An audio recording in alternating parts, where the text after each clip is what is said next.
ज्या व्यक्तीला तो आपला मित्र म्हणजे राजदादा, आज त्याच्या नावावरती एक फेम आहे, तुला फिरवी ना माझ्या गाडीवर.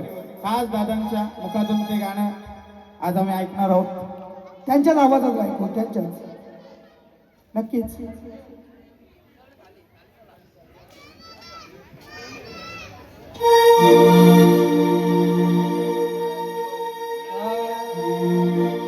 तिला फिरवी ना माझ्या गाडीवर, गाडीवर फिरवी ना माझ्या गाडीवर.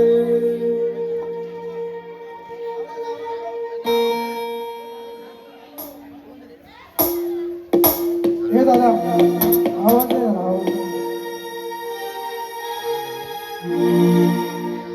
देखण्या रूपाची पोरगी माझ्या मामा